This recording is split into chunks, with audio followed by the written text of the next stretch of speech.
uh, ada beberapa temen yang dukung kakak banget gak, yang bikin kakak semangat nih buat masuk PTN? Alhamdulillah, buat temen sih saya ini orang yang pertama kali saya kenal masuk di Semansia, itu namanya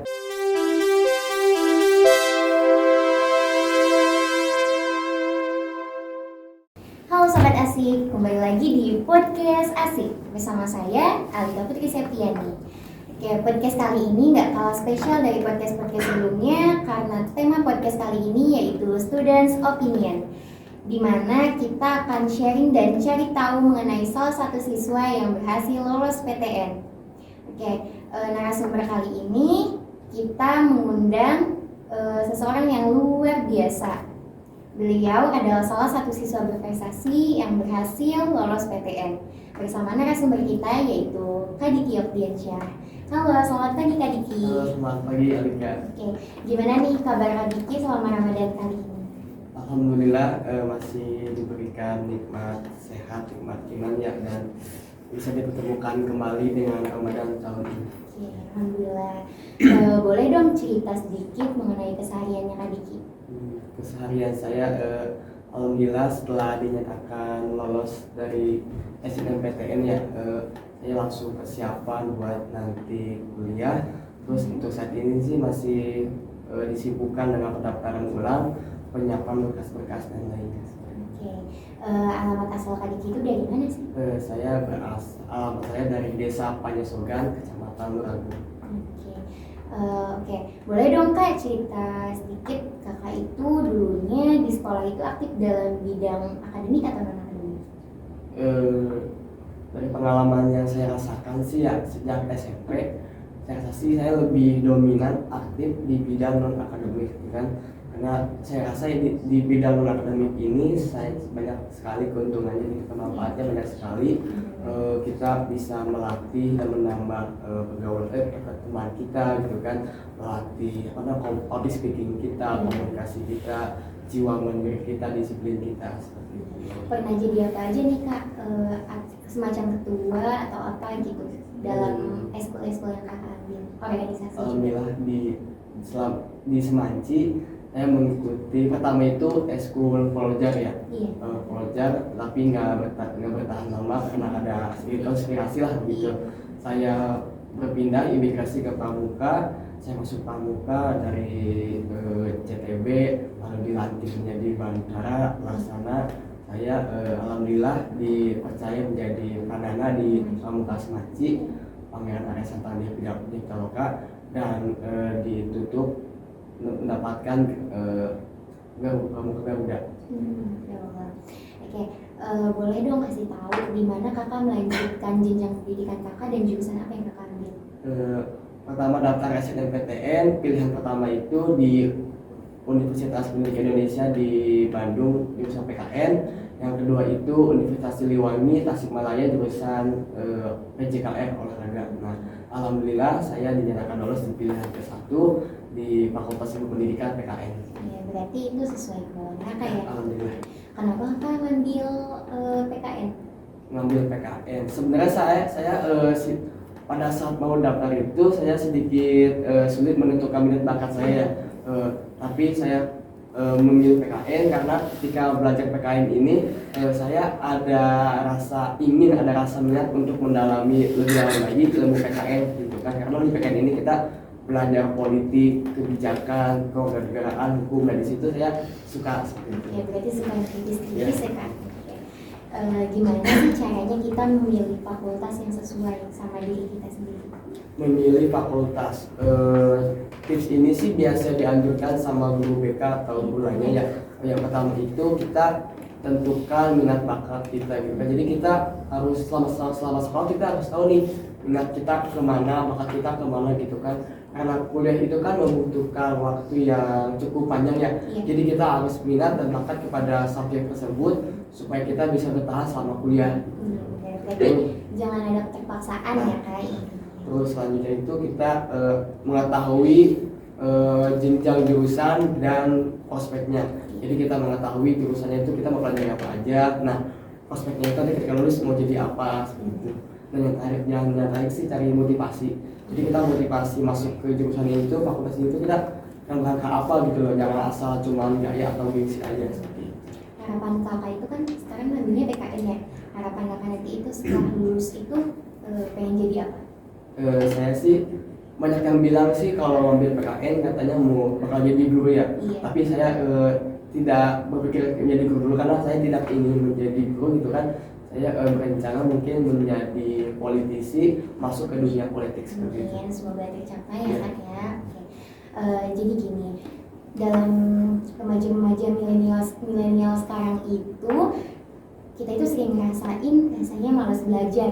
Oke, tapi berbeda dengan Kak Diki ya gitu. Gimana sih caranya Kak Diki mengatasi rasa malas belajar itu?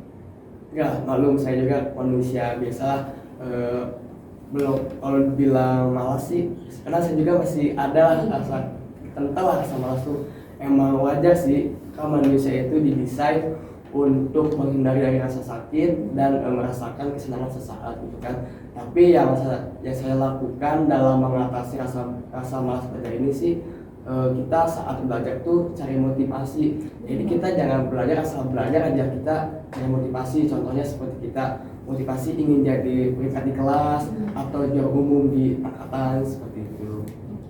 Jadi kan Kak Diki itu aktif ya dalam bidang akademik. Tapi sementara Kak Diki juga punya kewajiban untuk belajar, untuk menjadi seorang pelajar sesungguhnya. Nah, gimana sih caranya kakak mengatur waktu di mana kakak harus fokus belajar dan kakak juga harus fokus dalam kegiatan-kegiatan yang kakak ambil? Nah, ini sisi keuntungan dalam saya minat di dominan non akademik kan. Di sini kita bisa belajar memanage waktu lebih baik seperti itu kan. Nah, jadi pada saat membagi waktu itu kita lakukan sesuatu seawal mungkin. Jadi ketika kita lakukan lebih awal, lebih cepat selesai, dan kegiatan tersebut pun bisa selesai dengan efektif dan produktif seperti itu. Nah, terus kita jangan terima dulu pekerjaan atau tugas tambahan. Selagi tugas kita yang awal belum selesai, jangan dulu terima tambahan, karena itu kita bakal menjadi stres, menghambat seperti itu. Jadi nimbun juga Ya, jadinya. nimbun juga. Menurut kakak, nilai itu penting nggak sih untuk masuk PTN? Nilai tentu ini bisa dibilang sangat penting ya, karena nilai itu kan menjadi faktor utama dalam penilaian masuk PTN ya. Nah, yang jalur yang saya ambil itu kan SNMPTN. Nah, nilai rata-rata saya itu waktu kemarin daftar tuh saya hitung dari semester 1 sampai semester 5 itu 82,6. Nah, untuk masuk PTN ini kan ada yang namanya passing grade ya. Passing grade itu acuan untuk meloloskan siswa masuk PTN. Nah, passing grade ini bisa kita lihat dari angkatan tahun sebelumnya yang masuk SNMPTN gitu. Tapi jadi nggak dirilis sama perguruan tinggi tersebut seperti itu. Nah, waktu itu passing grade PKN itu 7,25% dengan peminat 276, daya tampung 20 seperti itu. Nah, jadi di situ saya bisa melihat ada kesempatan gitu kan. Terus bisa ditambah juga dengan nilai dari sertifikat. Nah, sertifikat di sini ada beberapa kriterianya gitu kan. Nah, kriteria itu yang paling diutamakan itu dari tingkatnya. Kalau kita punya sertifikat tingkat nasional, nah pokoknya kita masuknya sertifikat yang setinggi mungkin seperti itu. Nah, kalau ada yang nasional itu lebih bagus. Nah, minimal itu kalau bisa kabupaten. Nah, bisa dilihat juga dari penyelenggaranya. Penyelenggaranya itu harus kayak apa sih? Instansi tuh, kayak kedinasan atau mungkin universitas. Jadi yang penting-penting ya. Nah, itu kemungkinan besar akan menjadi poin utama gitu. Jadi itu menambah nilai. Terus sedikit berbagi tips ya buat nanti adik-adik selanjutnya melanjutkan daftar SNMPTN atau SBMPTN. Dalam menggapai sesuatu kan pasti kita punya cita-cita, punya keinginan lah. Tapi kita harus menyesuaikan dengan situasi kondisi seperti itu. Jadi dalam daftar SNMPTN itu kadang kan banyak tuh yang nembak ke Unpad, UI gitu kan. Kalau dari saya sih kita harus perbanyak sadar diri loh. Maksudnya kita lebih lihat ke nilai kita, semua kita. Jadi kita nilai kita segini, tapi kita nembak ke sini. Kalau ke sini bisa masuk, kenapa ke sini? Seperti itu. Nah, itu bisa jadi perhitungan untuk nanti dalam SNMPTN seperti itu. Kadang penilaian saya sih kadang suka sedikit memaksakan gitu. Intinya jangan memaksakan diri ya, lakukan aja sesuai kemampuan kita. Ya, kita itu kan harus keras kepada tekad kita, tapi harus fleksibel kepada usahanya. Jadi pada saat kakak memasuki seleksi PTN itu kan kakak lagi US juga ya. Nah itu gimana caranya kakak menghadapi dan membaginya gitu. Jadi gimana kakak lagi fokus US sementara kakak juga harus seleksi PTN. Nah waktu SNMPTN itu kebetulan waktunya itu sebelum ujian sekolah gitu kan. Jadi saya tidak terlalu pusing untuk daftar SNMPTN terus ujian sekolah. Terus kan SNMPTN ini kan kita bisa dibilang nggak perlu kita menghafal lagi, belajar lagi, karena SNMPTN ini tanpa tes. Iya, nilai, gitu. tapi nilai dari sehari-hari. Nah nilai dari raport iya. seperti itu, raport dan sertifikat yang kita cantumkan. Nah jadi kita hanya diminta untuk mengupload berkas-berkas yang dibutuhkan dan yang lainnya seperti sertifikat. Kakak kan milihnya jalur PTN ya, apa sih keuntungannya? Keuntungan jalur SNMPTN ini tentu banyak sekali ya. Salah satunya itu ini jalur pendaftaran yang paling awal gitu kan. Soal itu terus ada ini jalur paling favorit, jadi peminatnya pasti banyak banget di luar nasional seperti itu. Nah terus tanpa tes, nah, ini nih enaknya tuh tanpa tes, jadi kita nggak perlu pusing-pusing belajar lagi gitu. Jadi ketika kita akan lulus, kita ada banyak waktu untuk bersantai seperti itu. Sempat ragu nggak sih kak, kayak mungkin nggak lulus ya atau gimana? Pasti saya pernah merasakan di fase overthinking, nggak bisa seperti mau gimana gitu kan. Jadi bisa dibilang dalam menggapai sesuatu kita lebih perbanyak doa yang paling menentukan sih.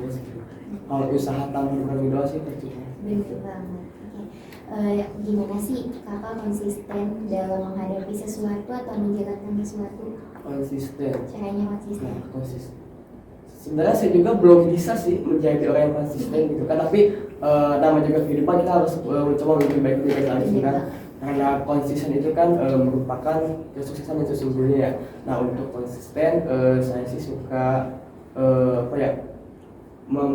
memprioritaskan kebutuhan daripada keinginan seperti itu.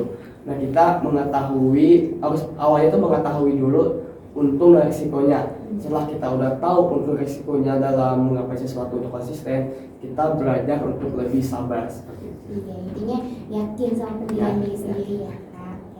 Jadi kan setiap kita melakukan sesuatu itu kan kita pasti punya dorongan atau motivasi ya. Setiap kita melakukan sesuatu itu pasti ada alasannya gitu.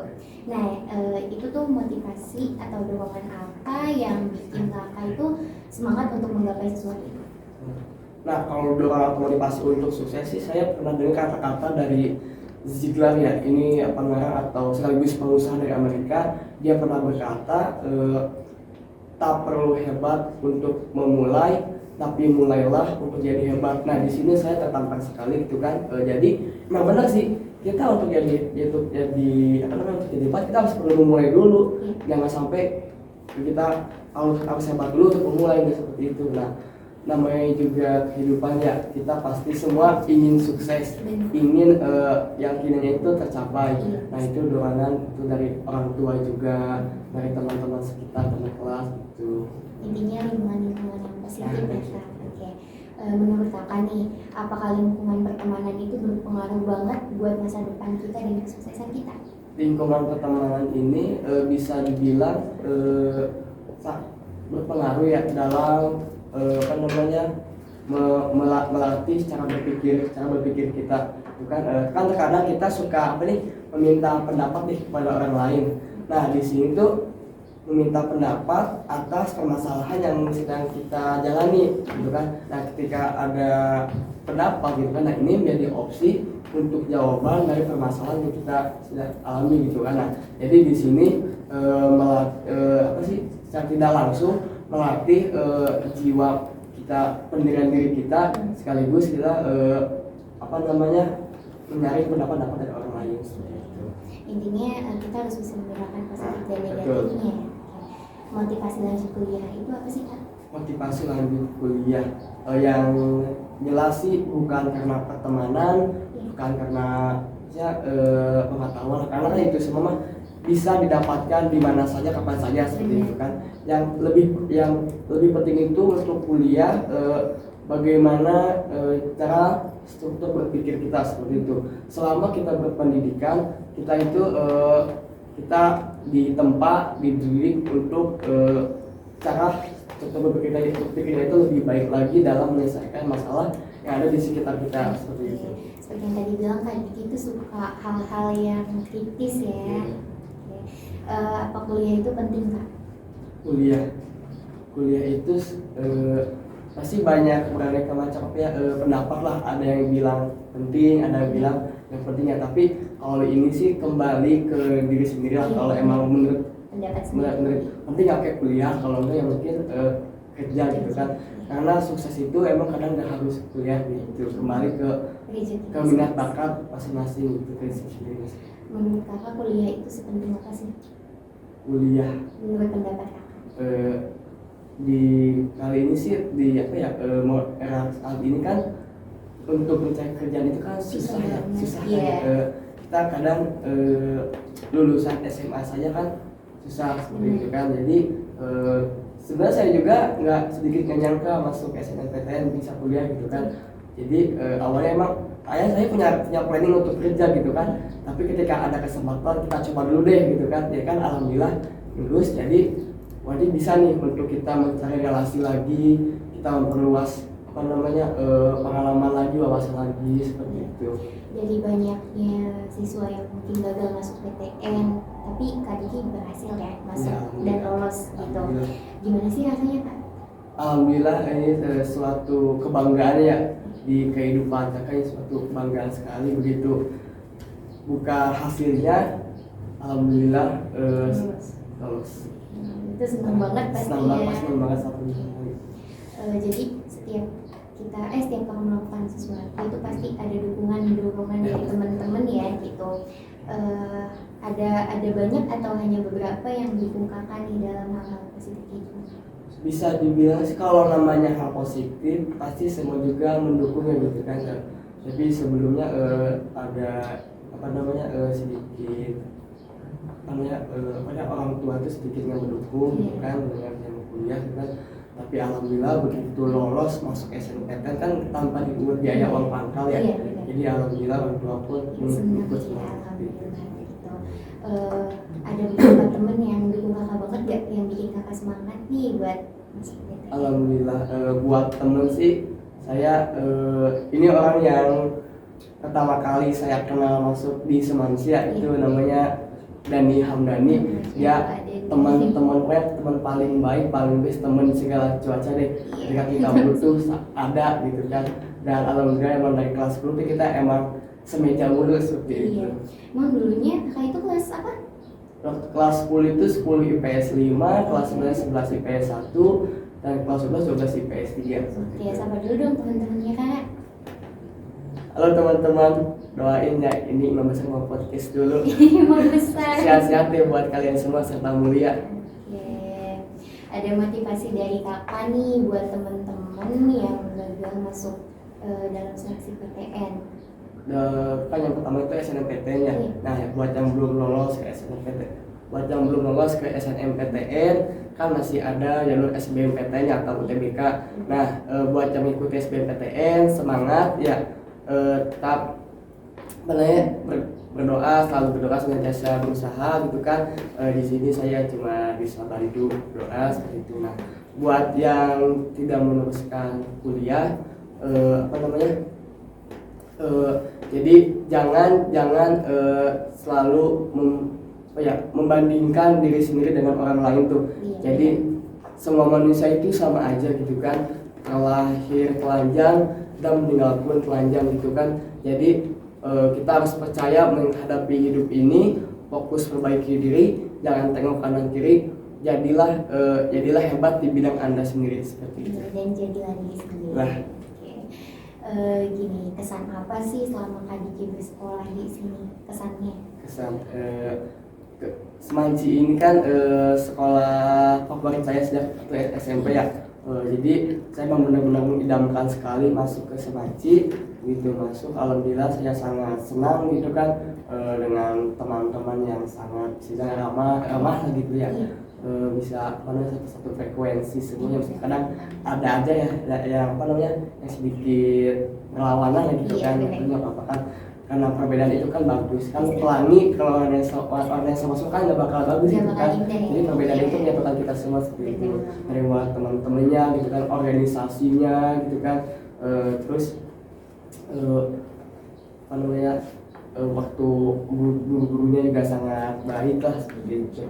Wali kelas dari kelas 10 Pak Andi, terus kelas 11 Pak Wawan, kelas 12 Ibu Yeni. Saya ucapkan terima kasih banyak kepada semuanya, semua warga masyarakat SMA Negeri 1 Cawidubang. Saya juga lewat sini saya meminta maaf apabila ada perlakuan atau perkataan saya yang tidak mengenak di hati, mohon dimaafkan seperti itu. Oke, Kak Diki itu hobinya apa sih? Untuk hobi sih sebenarnya saya nggak nemu hobi tuh gitu. tapi yang sering saya lakukan sih olahraga lah gitu. Selain hobi kan karena bisa menyehatkan tubuh kita juga seperti itu. Melakukan hal-hal yang mungkin niat aja dilakukan. Ada pesan nggak yang generasi selanjutnya dari kakak? Pesan untuk adik-adik ya yang sekarang kelas 11, kelas 10, semangat jalani hidup gitu kan ya, jadilah yang terbaik di bidang Anda. Jangan membandingkan orang lain dengan diri sendiri, pasti kan berbeda gitu ya. Terus semangat buat nanti ujian semester ya gitu kan. Saya juga minta maaf kepada adik-adik, barangkali ada perlakuan kakak saya yang tidak mengenak di adik-adik lah seperti itu, saya minta maaf. Oke, terima kasih ya Kak Diki atas banyaknya tips dan waktu dalam perbincangan kali ini. Semoga bisa menjadi motivasi untuk kita dan sobat asik semuanya di rumah dan bermanfaat bagi kita dan sobat asik semuanya. Oke. Saat ini kita berada di penghujung acara. Sampai jumpa di podcast asik selanjutnya. Selamat puasa dan selamat berlebaran. Dadah.